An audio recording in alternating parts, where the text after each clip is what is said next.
Welcome to the Treasure Island house. At the time of construction, this barnstorming barn was the biggest to be built of green oak in 300 years. No expense was spared to fulfill Felix's fantasy. Inside, a 1,500-gallon aquarium weighing 17 tons, complete with its own coral reef and marine fish, greets you at the entrance hall to the ground floor lagoon. Panels of exquisite shells from around the world adorn the walls. It's extraordinary having a swimming pool at the absolute heart of the house. And also these palm trees are incredible. They're actual real palm trees. They've stripped the bark off them and they've preserved them. Then they dipped the fronds into embalming fluid with green dye in it, and they stay green. How incredibly complicated. Why not just get a kind of plastic palm tree? I don't think it would look the same, though, would it? Crazy attention to detail. Yeah. The thing that's really catching my eye is this incredible mosaic at the bottom of the swimming pool. Yeah, it's beautiful. Absolutely exquisite. Yeah. And it seems to sort of flicker with the light. It does, and at night time it's even nicer with all the lights on it. It's beautiful, absolutely beautiful. The amount of work that's gone into that, 450,000 mosaic tiles with gold and silver, 22 carat, to get the colours It gets that mixed. sparkle, Yeah. doesn't it? Reflects the Yeah. light, yeah. This is almost certainly inspiring the nation to really embrace the latest, newest trend, which is for sure pirate. I think everybody should be doing pirate. I mean, why would you not? Look at it. Look at it, for goodness sake. It's perfect, it works.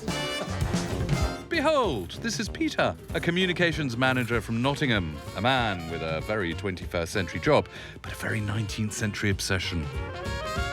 OK, Peter, time to time travel. 18 years ago, Peter and his husband, also called Peter, and their two dinky dogs, not called Peter, bought a house. But rather than modernise this delightful 19th century cottage, they did the complete opposite. They've taken their home back in time. In fact, every room is now achingly sympathetic to how it would have looked in the 1900s. Perhaps the room that best shows off Peter's particular passion for the period is the shop. Hello there. This is incredible. OK, get the fact you live in a 1900 house. You don't need to have a shop. I mean, what was this when you bought the house? This was a dining room. This was the dining room. And it was opened out into the parlour. So Yeah. it was one big, long through room. And we did do the dining room for a period. Yeah. But dining room was not a sort of working-class feature in no. a working-class house. Do we know this was originally a shop? Yeah. And I have been forensic with this. So I've looked at old adverts, Yeah. all of that, and made sure that the products that are available. So, for example, this Cadbury's cabinet here, that is a 1920s cabinet, and the products that are in there are in an advert that I've got in an old newspaper. You look at some of these things like the condensed milk and the Dundee marmalade. And again, this is just for you. You know, you're not really selling anything here, are you? It's mainly used as storage, if I'm honest with you. So it's usually just to get a bottle of wine, to be frank. Fair enough. John has also made sure his back garden is a feast for the eyes as well. A 19th century Irish courtyard, complete with derelict Gothic stonework. And instead of a shed, a cosy log cabin in the woods, Canadian style. But where once stood a driveway is the real showstopper of this whole experience. A reimagined, magnificent Japanese tea room. Wow. Who cares about the parking? Look at this. But the thing is, though, John, it's more than just a Japanese tea room, isn't it? I mean, it feels like an airship or a yacht. Yeah, when I went to Japan, I had this ship idea and then went onto a Japanese ship that was done in a very modern style, but harked back to that 1940s golden age of travel. I think this is a very, very exciting space. You're not an interior designer, you're not a builder, you're not an architect, you're not a professional.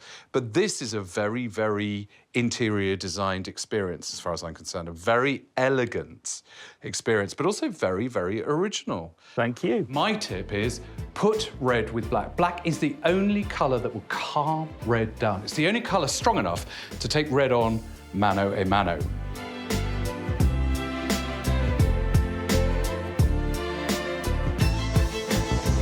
So I want to know where some of these doors lead. Can you take me through that one? You want to know all the ladies' secrets, I don't want to know you? all the ladies' Let's secrets. Do you go. mind if your wife shows me her secrets? No, it's fine. You stay there, Alex. If I need help, I'll call. It's an ensuite bathroom. Of course it's an ensuite bathroom. My favorite room in the house. Is it? This 16-foot-long ensuite is the depth of decadence. A ginormous roll-top bath, sconces positively dripping with jewels. And of course, what every bathroom needs. No, not that. A chandelier. The detail is extraordinary. I mean, absolutely extraordinary. You've got, I mean, red grout on the tiles, for goodness sake. I'm glad you noticed. Is that just blood? You just mopped it up badly? Don't tell anyone. I won't tell. It's grout. It's grout. Ah. No worries. And this is magnificent. This is actually an antique sideboard that we have rescued from an antique shop. It was painted grey and a little bit broken, but we saw the potential. So I stripped down all of this paint. I even went into all of the carvings and crevices with my rotary tool. And then the shower is a marvel. May I? Yeah. So there's certainly plenty of room. We can even take a little seat. Can't we just? It feels like it's a social space. Again, though, I love the red grout, because actually with this wonderful kind of deep burgundy wall, actually having the white grout would be a bit, you know, a bit jarring. That's why we went for it. But it was a pretty challenging task to find red grout. Legions of Brits had to work from home during lockdown, and so the sales of sheds and summer houses, well, they hit an all-time high. But for Nicola, this is no place for white painted walls and draped plants as a background to online meetings. Oh, no. Let's do a big, massive rewind. What are these patterns to you? For me, there is history and familiarity and family. Colour and pattern are just so joyful. This is where I think the dark arts really come in with patterns, because people are very worried about pattern feeling fussy and about patterned rooms feeling small. But I genuinely believe it makes rooms bigger. I think so. You lose the corners. This is exactly it. And it pushes them out, so it will emphasise a sense of space. You're surrounded by a very natural cocoon of pattern, which is actually terribly comforting. It's lovely.